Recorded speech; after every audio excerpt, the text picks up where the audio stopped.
छत्रपती शिवाजी महाराजांच्या प्रतिस्पर्धाने पावन झालेल्या कोकण भूमी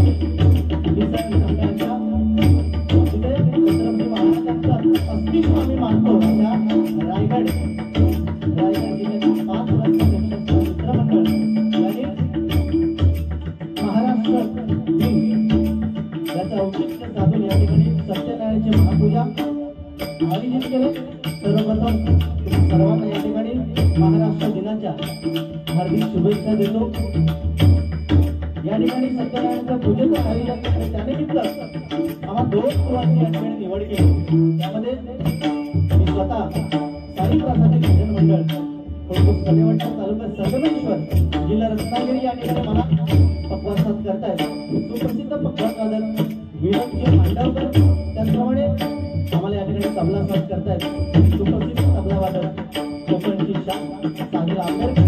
त्याचप्रमाणे आज आमच्या मंडळामध्ये सुद्धा निगावकर एक उत्कृष्ट पक्वासादक उपस्थित आहेत त्यांचा आभार मानतोय। त्याचप्रमाणे आज रात्रीपुरते आमचे प्रतिस्पर्धी बुवा सन्माननीय विशाल पसुरकर बुवा या ठिकाणी बुवांना पक्वासाद करता येते। सुप्रसिद्ध पक्वासादक परब त्याचप्रमाणे सर्व मंडळी आम्हा दोन्ही बुवांना या ठिकाणी भजनाच्या माध्यमातून परमेश्वराची आणि तुम्हा सर्व रसिक मायबापांची सेवा करण्याची सुसंधी 5 रस्ता रिक्षास्थान मित्रमंडळाने या ठिकाणी आम्हाला दिली। त्याबद्दल मंडळाचे अध्यक्ष सन्माननीय सुजित कोळेकर त्याचप्रमाणे भंडारी समाजाध्यक्ष सन्माननीय योगेश मांजरेकर त्याचप्रमाणे भैरवनाथ आघाडी अध्यक्ष बाळकृष्ण कोरोना मानवी समाज अध्यक्ष सन्माननीय प्रशांत कोरोनकर प्रभाकर वाडकर ज्ञानेश्वर कोळेकर सुरेश मांजरेकर दशरथ मयेकर सुरेश जोगले बुवा सुनील चांदणीकर त्याचप्रमाणे सुनील तडकेकर पांडुरंग तडकेकर अनंत चांदूरकर जयेंद्र नेवडेकर सर्वांचे या ठिकाणी आभार व्यक्त करतो। त्याचप्रमाणे आमचे पाटील बुवा या ठिकाणी उपस्थित असलेले आभार मानल्याप्रमाणे आमचे भरत म्हणून आलेले आमच्या व्यक्ती यांचे देखील माझ्या मंडळातर्फे आभार मानतो।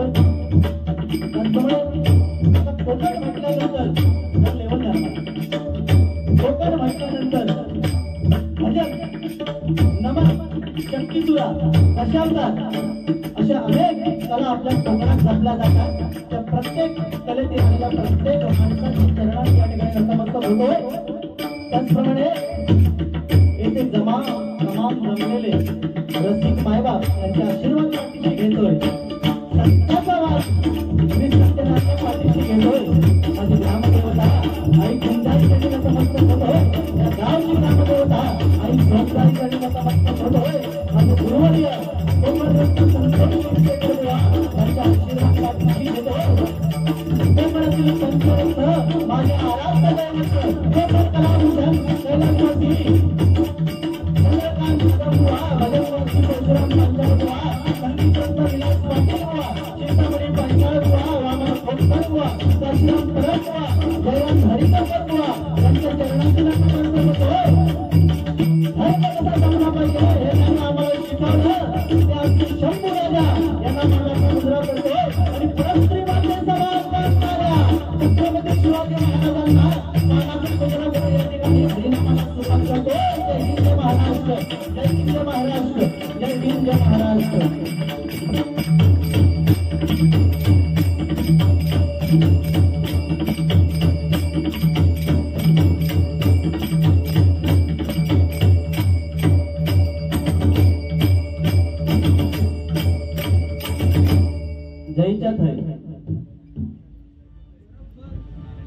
या ठिकाणी सन्माननीय देवेंद्र नारायण मयेकर यांच्याकडून हे 100 रुपयाचा पार्सल धन्यवाद मंडळाकडून स्वीकारतो आणि त्यांना लाख लाख धन्यवाद देतो। त्याचप्रमाणे सन्मान्य रवींद्र पुरणकर यांच्याकडून देखील 100 रुपयाचा पार्सल धन्यवाद मंडळाकडून स्वीकारतो आणि त्यांना लाख लाख धन्यवाद देतो आणि परमेश्वराची प्रार्थना करतोय की त्यांना उदंड आयुष्य लाभो। असं काय नाही, फक्त जे देणार त्यांच्यात काय उदंड आयुष्याला इथे बसलेल्या प्रत्येक माणसाला उदंड आयुष्य लाभणार मंडळी। कारण आम्ही भजनातून नेहमी सांगत असतो की नवविधा भक्ती आपल्या हिंदू संस्कृतीमध्ये नवविधा भक्ती आणि त्या भक्तींमध्ये श्रवणीय भक्ती ही अतिशय श्रेष्ठ आहे। श्रवणीय भक्ती म्हणजे काय, तुम्ही ऐकताय, तुम्ही श्रवण करताय, म्हणजे आमच्यापेक्षा जास्त पारडं जड कोणाचं असतं ते तुमचं आहे। एक जोरदार टाळ्या तुमच्यासाठी वाजवा। तर मंडळी खरोखर आहे, आज संत तुकाराम महाराज सांगतात की जेणे तुझं आलं रूप आणि नाव पतित हे दैव आम्ही तुझे। काय सांगतायत तुकाराम महाराज की अरे जर भगवंता तुझे जर भक्त नसतील ना तर तुझी किंमत शून्य आहे। काय, तुझे जर भक्त नसतील ना तर तुझी किंमत शून्य आहे। तसंच जर आज तुम्ही नसाल ना तर आमची किंमत शून्य आहे। म्हणून तुमच्यासाठी आज हा सगळा बोलतोय तर तुमच्या जीवावर, बाकी तसं का आमचं वैरबीर काय नाही, कारण वो आमचे अतिशय गोड गोड गळ्याचे आहेत, अतिशय सुंदर वंच भजन आहे। या ठिकाणी सुरुवातीचं भजन करूया नक्की। वाहन आहे, गाडी थोडीशी पंक्चर झाल्यामुळे मला लेट झाला, त्यामुळे थोडीशी दिलगिरी व्यक्त करतो, पण तसं काही विषय नाही। बुवानी सांगल्याने बसल्या बसल्या की गौरवाक तुम्ही 8चा टाइम दिला तर तो 9 वाजता येतो, तसं काही विषय नाही बुवा। थोडासा गाडीचा प्रॉब्लेम झाला आणि तुम्ही जरी 8 वाजता येला तरी तुम्ही काय माझी यायची वाट बघितला, तुम्ही काय भजनात करत बसलात नाही, बरोबर ना। मुळात संस्कृती आपल्या भजनाची कशी आहे, जो प्रथम येणार तो प्रथम बसणार, तर तुम्ही माझी वाट बघत बघत बघत राहला, कदाचित तुम्हाला पहिली बारी करायची नव्हती, पण हरकत नाही, आपल्याला काय कुठली पण बारी जाते, आपण कोणाला घाबरत नाही, तुम्हाला घाबरतो पण, तर आज मी घाबरलेलो थोडा पेटवणार पेटवणार।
यश कीर्तीचा जीवनी गणेशा, रंपतूच यश कीर्तीचा जीवनी गणेशा, दुःख तिमिर दाटून येता, दुःख तिमिर दाटून येता, तुझ किरण आशा, दुःख तिमिर दाटून येता, तुझ किरण आशा, तुझ मूर्त मांगल्याची, तुझ मूर्त मांगल्याची,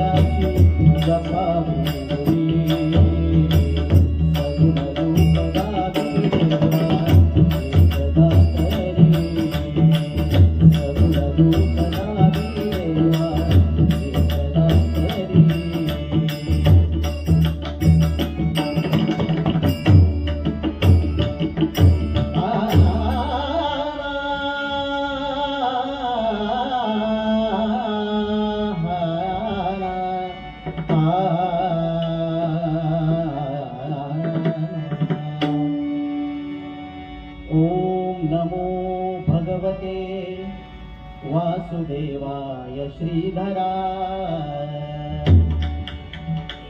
ओम नमो भगवते वासुदेवाय श्रीधराय। ओम नमो भगवते वासुदेवाय श्रीधराय।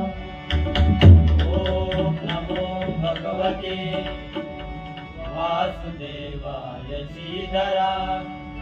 प्रसन्न होऊनी करी पावन म्या पामरा।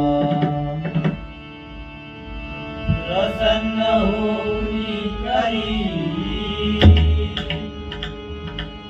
पावन्या पावना। ब्रह्ममुखी बोलती ब्रह्ममुखी बोलती। ऐसे जिनाद गरजती। ऐसे जिनाद गरजती। नंदीवर बैसुनी नंदीवर बैसुनी। शंकरा सवे पार्वती। शंकरा सवे पार्वती। शंकरा सवे पार्वती। शंकरा सवे पार्वती। हर हर शंकर भोळा हाती त्रिशूळ सर्पगळा। हर हर शंकर भोळा आदि त्रिशूळ सर्पगळा। नीळकंठ शोभे ढवळा। नीळकंठ शोभे ढवळा। लागो मला त्याचा लळा। लागो मला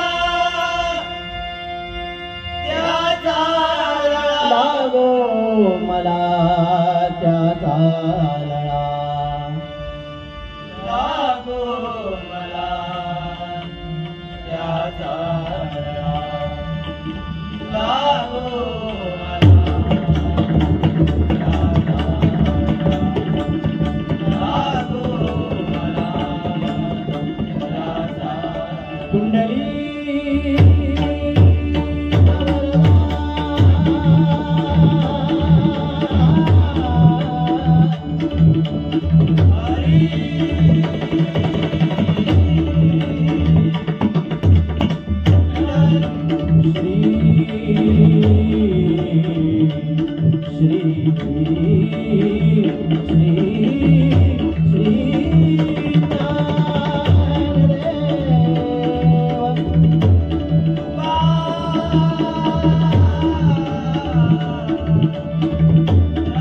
श्री पंढरीनाथ श्री गणपती गजानन प्रभु रामचंद्र प्रभु विश्वकर्मा जगद्गुरु दत्तात्रय सत्य संकल्पाचा दाता श्री सत्यनारायण श्री स्वामी समर्थ श्री साईनाथ परमपूज्य गगनगिरी श्रीदेव माणकेश्वर श्रीदेव कोणकेश्वर श्रीदेव रामेश्वर श्रीदेव हरिहरेश्वर श्रीदेव सिद्धिविनायक बजरंग हरी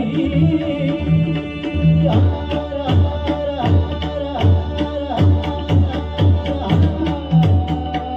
हर।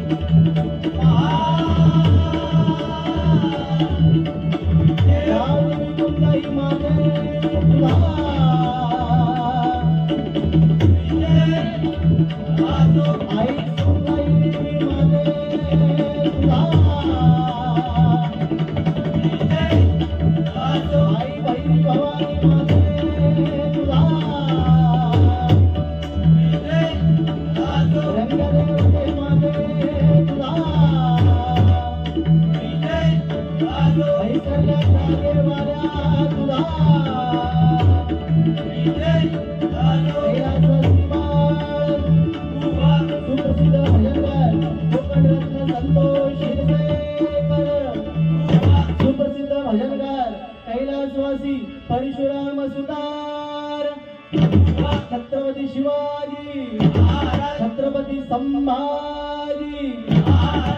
धन्यवाद धन्यवाद मंडळी. या ठिकाणी जसं गोवानी सांगितलं की जरी माणसं कमी असली, गर्दी कमी असली तरी दर्दी माणसं असणं खूप गरजेचं आहे आणि ही काळाची गरज आहे. कारण भजन म्हटल्यानंतर हौशे नवशे आणि गवशे, बरोबर ना? हौशे नवशे आणि गवशे असे 3 प्रकारचे लोक येतात. हौशे म्हणजे कोण? कोणतरी हौशे नेणार, म्हणजे काहीतरी इकडे डबल बारी आहे, 2 बुवांची कसे काय सालपडे काढतात ते बघायला जाऊ जरा. कोणतरी नवशे म्हणजे कोणतरी नवसा नेणार, ते कधीतरी आपला त्याच्या घराकडे झोप नाही तर आपला हौशे नवशे नाही. गवशे म्हणजे काय? आम्ही 2 बुवा जे काय गाणार त्यात काहीतरी घेऊन तो गाणार आणि त्याच्यात एक 4थं माणूस पण लिहिलेलो असतो सध्या, ज्याचा घराकडे अजिबात थारो नाही, त्याचा झोप नाही. आणि 5वं म्हणजे कोण? जसं बुवाने सांगितलं की व्यसन. 5वं म्हणजे 7 पंचेचाळीस. तो माणूस काही ना काहीतरी असणार आहे 100%. आणि तो असो बारीच्या सुरुवातीला जोर धरणार आणि बुवा सांगणार, ए बुवा पेटव, जोडीवाले आले पेटव. पण आमच्या दोघांचा एकदा झेंगाट चिकाटला की तो घराकडे आम्ही रात म्हणणार.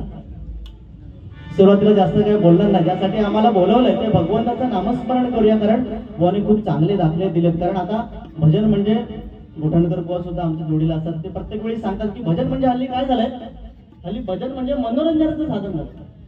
भजन हे मनोरंजनाचं साधन नाही आहे, ते नामस्मरण करण्याचं साधन आहे. जर भगवंताजवळ जाण्याचा सगळ्यात सोपा मार्ग कोणता असेल तर हा हरिनाम, बरोबर ना? भगवंताजवळ सगळ्यात जवळ जाण्याचा मार्ग कोणता? हरिनाम.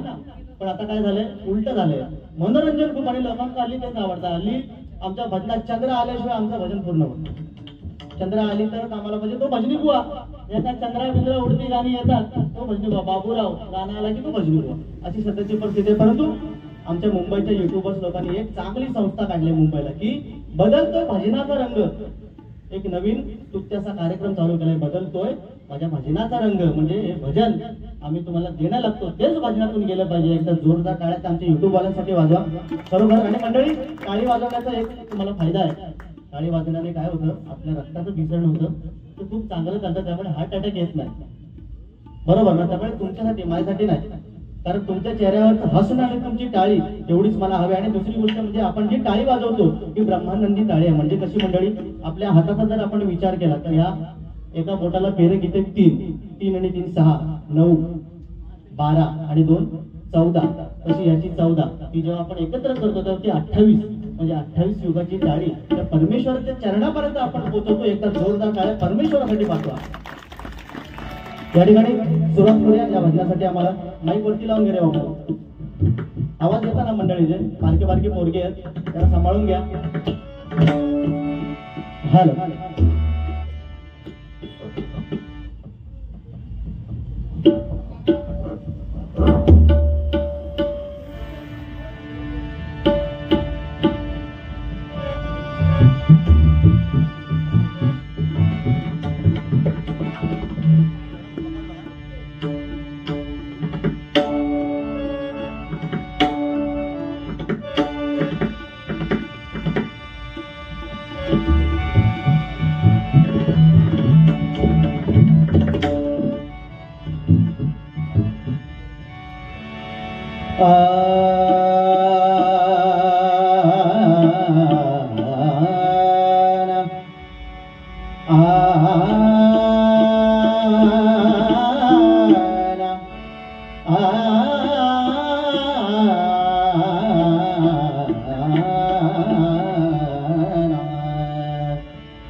या ठिकाणी सुरुवातीला बुवांसाठी एक गाणं सादर करतो, म्हणजे वाईट नाही, बुवांचं आमचं अतिशय प्रेम आहे. प्रेम म्हणजे माणसा माणसातलं प्रेम आहे.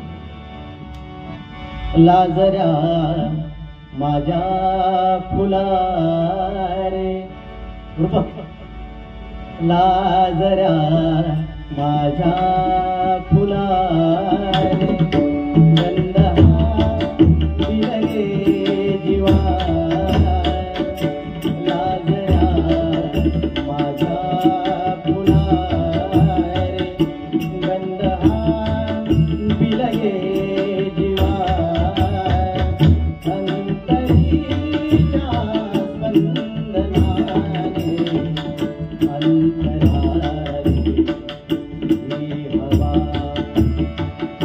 भारलेल्या या स्वराने भारलेला जन्म हा तू अशी सवयीला तू अशी सवयीला हे बुवा तू असा सवयीला बघताय मी तिसऱ्या मारी एक काय सालपट ओढवतोय बघताय मी पण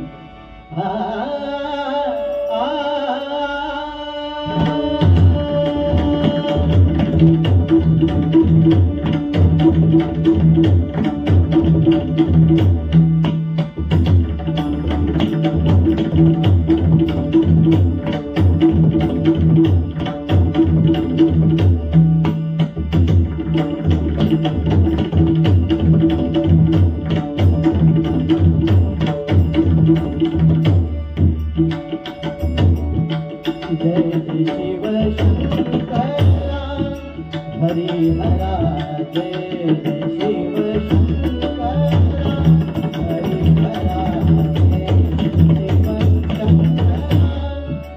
हरिहरा जय शिव शंकरा हरिहरा जय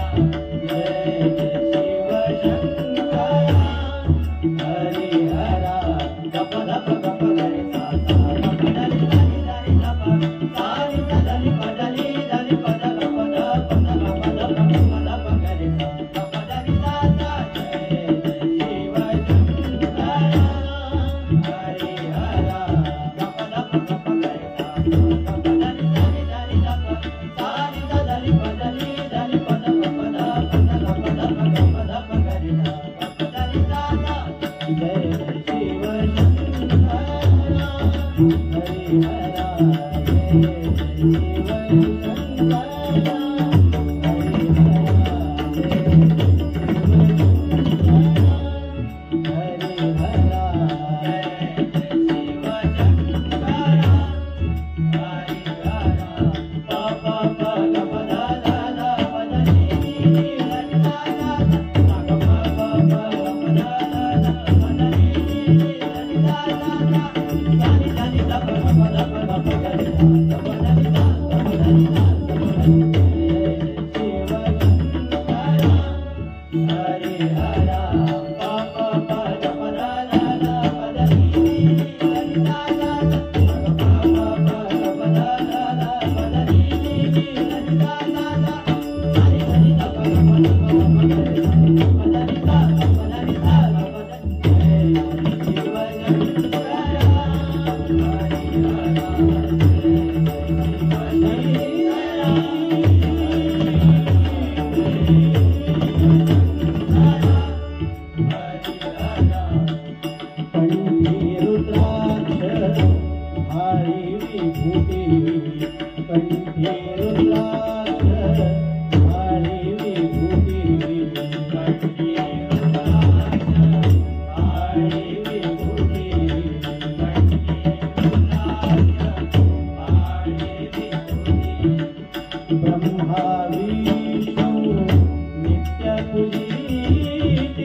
शंकरा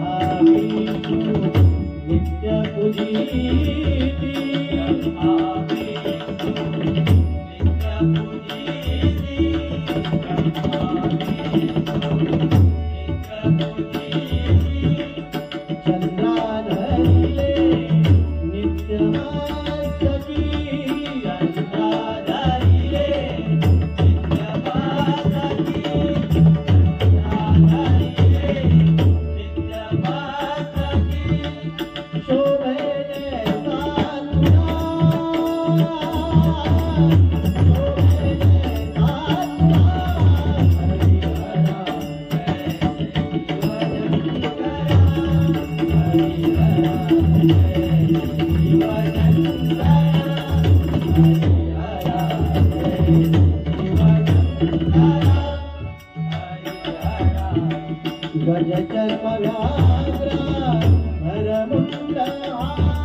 धन्यवाद धन्यवाद धन्यवाद.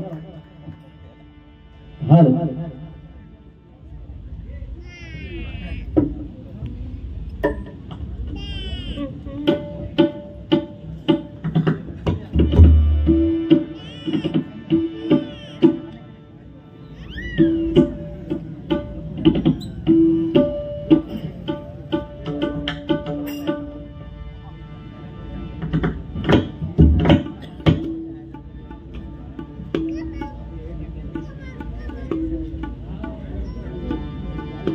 या ठिकाणी सन्माननीय बुवा आमचे गुरुबंधू श्री किरण शिद्रुक आणि बुवा श्री संतोष शितकर यांचे पटशिष्य या ठिकाणी बुवा श्री परेश परशुराम सोबले यांच्याकडून माझ्यासाठी हे 501 रुपयाचा पावशी केला. धन्यवाद.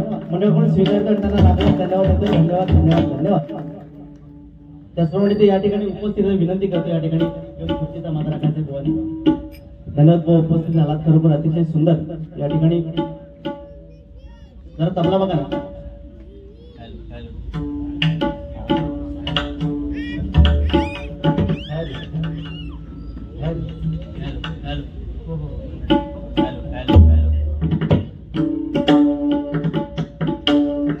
एकदा जोरदार टाळ्या आमच्या परेश चोगले भाऊंसाठी वाजवा. खरोखर अतिशय सुंदर ते सुद्धा भजन करतात या ठिकाणी. बघा मंडळी सुरुवातीचं आता रूपाचा अभंग ज्याच्यात आता मला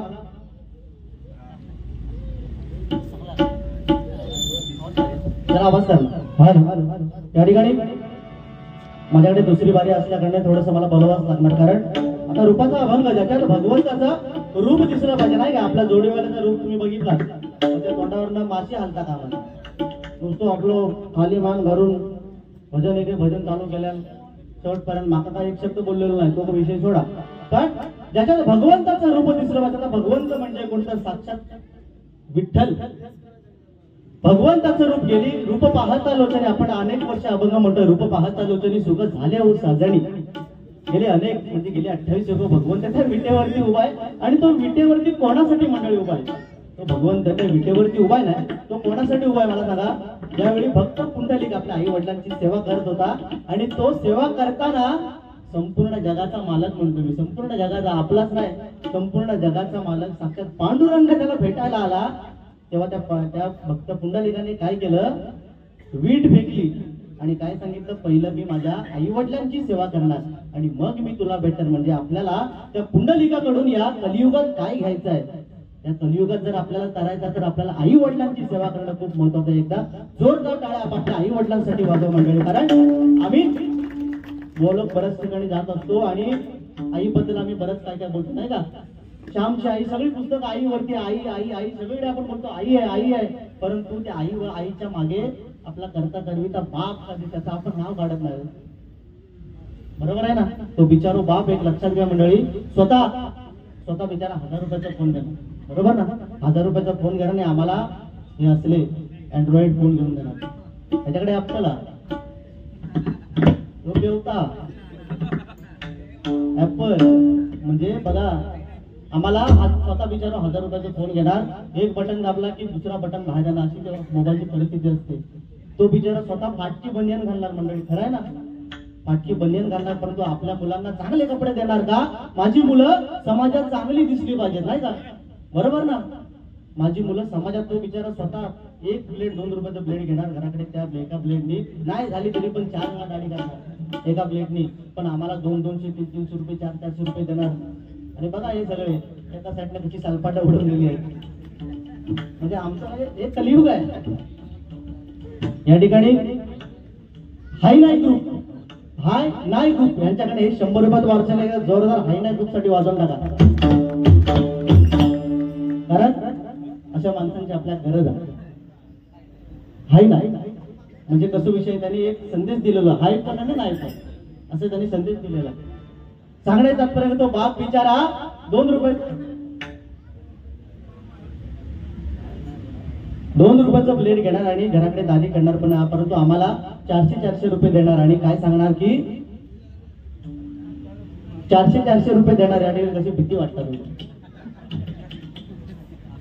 400-400 रुपये देणार आणि आम्ही काय करणार आहे बघा, इकडून तिकडून सालपट आहे असेल त्या बापाबद्दल बिचारा, त्याच्याकडे 100 रुपये मागितले, त्याच्याकडे जरी नसले तरी तो कुठून ना कुठून आणून तरी देणार म्हणजे देणार. पण तो आपला बाप असतो. त्या बापाची आठवण आपण कधी काढत नाही. या ठिकाणी महिला वर्ग पण बसलायत. आता आम्ही भजनाच्या माध्यमातून प्रत्येक वेळी जातो आणि प्रत्येक वेळी आम्ही सांगतो की आता मुली जेव्हा भजनाला येतात, बऱ्याचशा मुली किंवा आम्ही सुद्धा तरुण आहोत नाही का, मुली जेव्हा भजनाला येतात तेव्हा आम्ही भजनाच्या माध्यमातून त्यांना काय देणं लागतो की मुलींना फक्त एवढंच सांगतो की तुम्हाला जर भांडी घासता येत नसेल तर अजिबात घासू नका. काय सांगतोय? भांडी घासता येत नसेल घासू नका, तुम्हाला जेवण करता येत नसेल करू नका, तुम्हाला कपडे धुता येत नसेल अजिबात धुवू नका. मसूर तर बुवा टेन्शन घ्यायचं नाही. परंतु तसं काय नाही. सांगण्याचं तात्पर्य एवढंच आहे की तुम्हाला ही सगळी कामं नाही आली, ही सगळी कामं आपल्याला यायलाच पाहिजेत. कारण एखादी मुलगी जेव्हा दुसऱ्याच्या घरी जाते सासरी, तेव्हा आपल्या आई वडिलांचं कुठेतरी नाव निघायला पाहिजे, ते नाव खाली नाही गेलं पाहिजे. ही सगळी कामं तुम्हाला आलीच पाहिजेत. परंतु सांगण्याचं तात्पर्य काय, तुम्हाला भांडी घासता आले घासू नका, कपडे धुता आले धुवू नका, पण समाजात आपल्या आई वडिलांची मान शर्मेने खाली जाईल एवढं कृत्य मात्र तुम्ही करू नका. एवढं माझ्या भजनाच्या माध्यमातून गेलं ना, बस भजनातून अजून काय आम्ही देणं लागतं. बरोबर ना. आता पूर्वीच्या काळात मंडळी तुम्हाला म्हणतो, पूर्वी कसं व्हायचं की एखाद्या घरात जर पोरगी जन्माला आली, आमच्याकडे त्याला चेडू म्हणतो. चेडू जर एखाद्या घरात चेडू जन्माला गेला तर त्याची काकी येणार, ती काकी त्या पोरग्यात घेणार चेडवाक आणि म्हणणार पोरग्या अगदी माझ्या वळणावर गेलेला. काय म्हणणार? अगदी माझ्या वळणावर गेलेला. दुसरी त्याची मावशी येणार, ती म्हणणार पोरगी काय अगदी माझ्या वळणावर गेलेली. नंतर तिची दुसरी काकी येणार, ती म्हणणार पोरगी अगदी माझ्या वळणावर गेलेली आहे. हा कमी करू. मावशी येणार, काय म्हणणार? पोरगी अगदी माझ्या वळणावर गेले. आते येणार, ती येणार पोरगी माझ्या वळणावर गेले. बाजूची काकी येणार, ती म्हणणार पोरगी अगदी माझ्या वळणावर गेले. पण तीच पोरगी 17-18 वर्षाची झाली आणि कोणाचा हात धरून पळान गेली तर तेच पोरगे म्हणतात बघला कोणाच्या वळणावर गेला होता काय माहिती. ही सत्य परिस्थिती आहे. या ठिकाणी भगवंताच्या नामाचं कारण 4 युग जसं बुवाने सांगितलं. ओके ना मंडळी. काय माहितीये, ही मला खंत वाटते भरपूर. पण हे भगवंताचं नामस्मरणात जेव्हा गोष्टी घडतात ना, नाही नाही असं नाही, मी तुम्हाला काय बोलत नाही, म्हणजे मी माझी खंत किंवा प्रत्येक भजनी बोनची एवढी मुंबईसारख्या आता इकडे 12 वाजले, मुंबईसारख्या ठिकाणी तुम्हाला खरी खरी गोष्ट सांगतो, आमचे गजर पण नाही आणि जरा का आवाज वाढवला की पेटी घेऊन जात. मला मला खात्री आहे, मला खात्री आहे. मी इकडचं सांगितलं आहे, मी तुम्हाला मुंबईचा सांगतो. मी तुम्हाला इकडचं, आपण गाववाले माणसं, आपल्याला कोण काय करणार, आपण कोणा घाबरायचं नाही. हे मुंबईचा तुम्हाला सांगतो की म्हणजे हे कुठंतरी आता जो कोण पण सरकार येऊ दे, कोण पण त्यांना एवढीच फक्त विनंती आमच्याकडून आम्ही करणार की काय आता जो कोणी येईल, आता कोणी येऊ दे कोणी नाही येऊ दे, आमच्यात काय त्याचं घेणं देणं नाही. जो कोणी येऊ दे त्याला फक्त आमच्या भजनी भावाकडे एवढीच फक्त विनंती की बाबा रे, आमचं भजन जिथे चालू असेल तेवढे कमी आवाज करा, आमचा स्पीकर दे. नाही तर नाट बाकी सगळीकडे सगळा चालतं, आमच्या भजनातच काय मोठं दोष आम्ही केलेलं, आम्ही काय वाईट करतो का? मला सांगा, भजन तर भगवंताचं नामस्मरण आहे, तिथे काही दुसरं करतो नाही ना. फक्त एवढीच त्यांच्या विनंती, आमच्या भजनात एवढे चांगले दिवस आण मुंबईसारख्या ठिकाणी पण गावासारख्या ठिकाणी या ठिकाणी भगवंताच्या रूपाचा बोने सांगितलं की 4 युग होऊन गेले. कोणती सत्ययुग केलं, द्वापार युग केलं, त्रेतायुग केलं, आता हे कलियुग आले.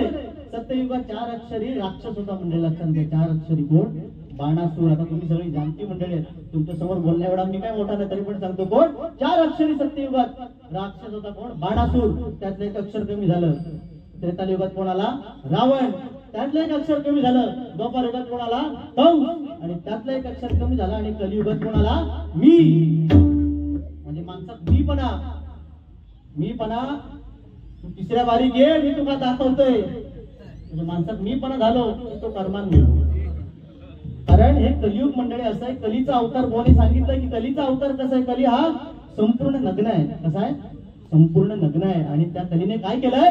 आपल्या एका हातात आपली जीभ पकडली आणि एका हातात आपलं लिंग पकडलंय. म्हणजे कली आपल्याला काय संदेश देतोय? या कलियुगात जर आपल्याला करायचं आहे तर आपल्याला आपल्या जिभेवरती नाही आपल्या लिंगावरती ताबा ठेवणं खूप गरजेचं आहे. नाहीतर कलियुगात आपला तर काय खरा नाही. बरोबर ना मंडळी? आपल्या जिभेवरती उगाच बाण देवान दिलेला म्हणून काहीतरी. कारण मंडळी बघा, आपण जेव्हा लहान असतो तेव्हा आपल्याला बोलणं शिकायला 2 वर्ष जातात, बरोबर ना? किंवा 1-1.5 वर्षात जे हुशार असतात 1-2 वर्षात बोलतात. पण आपल्या पूर्ण काय बोललं पाहिजे हे शिकण्यासाठी आपलं संपूर्ण आयुष्य आपण जेव्हा झिजवतो ना, तेव्हा आपल्याला लक्षात आहे की आपण काय बोललं पाहिजे, नाही का? बरोबर आहे ना? संपूर्ण आपलं आयुष्य आपण त्यात झिजवतो. एकदा मंडळी खोटी गोष्ट सांगत नाहीये. आता मुंबईला आम्ही नोकरीनिमित्त मुंबईला बुवा पण आहेत आणि मुंबईला माझं ऑफिस आहे अंधेरीला. आणि माझ्या ऑफिस पासून एक थोडस लांब एक ऑफिस आहे. त्या ऑफिसला मंडळी खरं सांगतो, खरी गोष्ट, ऑफिसला आग लागली, शॉर्ट सर्किट झाला, आग लागली, सगळे जळून मेले. ऑफिस मधले सगळे जळून मेले. फक्त एकच माणूस त्यातलं वाचलो. एक माणूस वाचलो. घराकडे गेलो, कापत घराकडे गेलो, घराकडे बसलो, कापत येऊन घराकडे बसलो. बायको गेली, बायकोन हातात पाणी दिल्याबरोबर असं कापताना बघितलं, तिने प्रश्न केला ना, हो काय झाला तरी काय?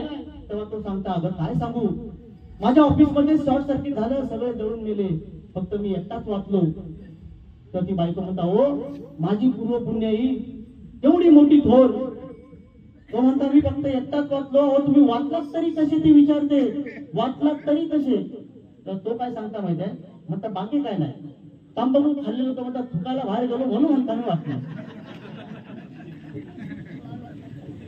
आणि एवढं ऐकल्याबरोबर तो तेवढ्यावरती थांबली नाही. तो म्हणता, अगं काय सांगू, अगं जे मेले ना त्या शॉर्ट सर्किट मध्ये त्या सगळ्यांका सरकारने 50-50 लाख रुपये जाहीर केला ना. एवढं ऐकल्याबरोबर एका पावर हात मारायला म्हणता, म्हणून सांगत होते हा वाईट व्यसन सोडून द्या, नाही तर म्हणता माझ्या घरात आज 50 लाख रुपये आले.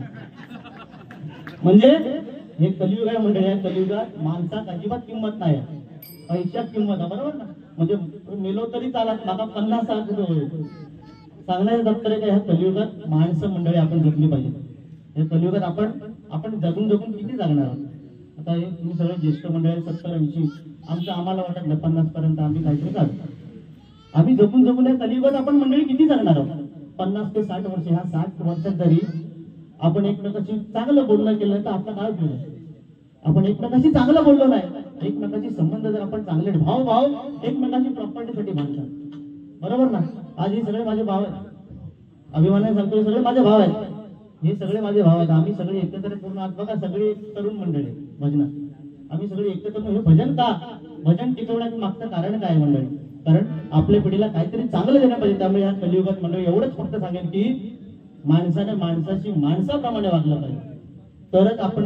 कारण मंडळी गरमी बघा सध्याचे, आपण गावी जरी राहिलो तरी एवढी गरमी मंडळी वाढली आहे सध्या. आणि 4-5 वर्षात आम्ही कशी तरी, ही पिढी तुमची पिढी सुखात गेली, आमची पण कशी तरी जाईल, पण ह्याच्या पुढची पिढी काय होईल त्याचा काही खरा नाही. या ठिकाणी थोडक्यात रूपाचा अभंग सादर करूया.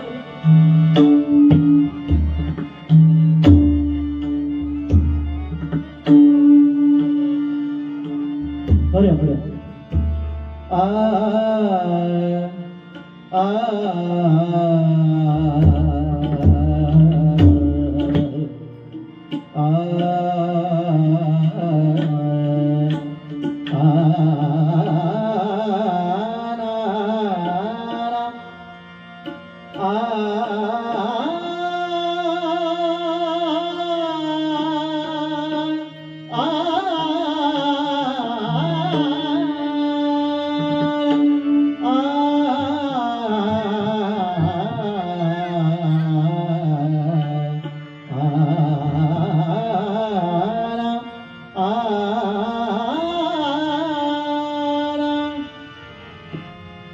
भक्ती फूल मन झाले, भक्ती फूल मन झाले तुझ्या पूजेसाठी. भक्ती फूल मन झाले तुझ्या पूजेसाठी. श्वास ध्यास रचना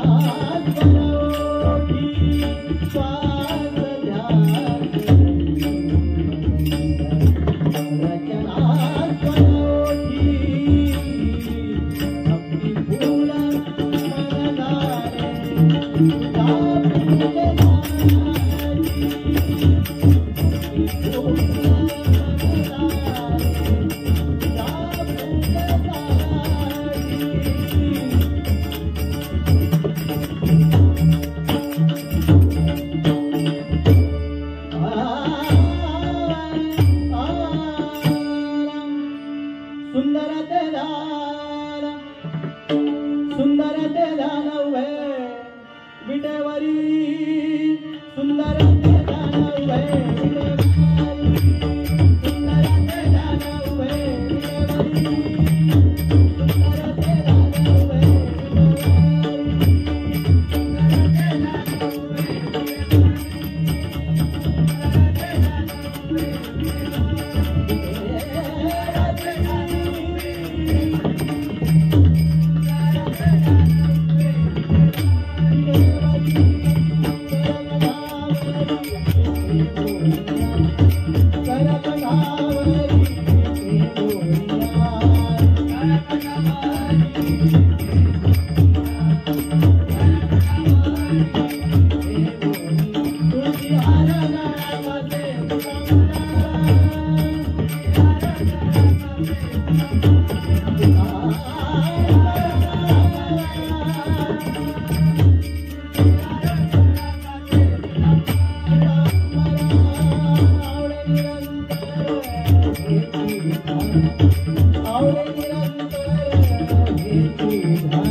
म्हणे मागे हेची सर्व सुख तुका म्हणे मागे हेची सर्व सुख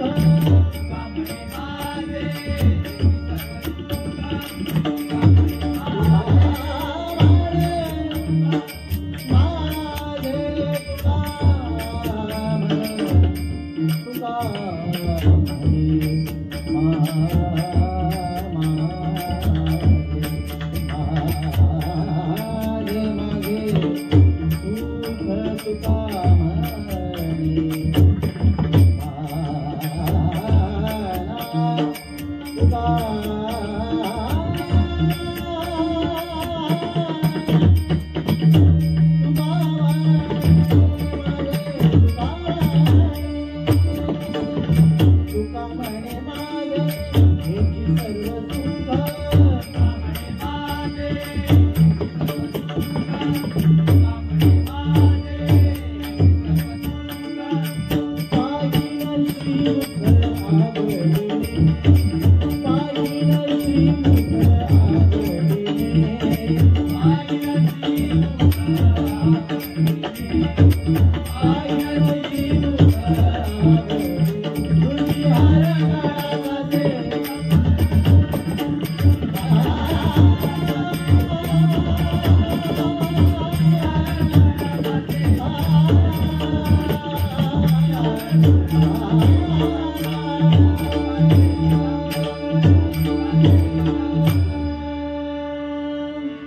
धन्यवाद धन्यवाद धन्यवाद या ठिकाणी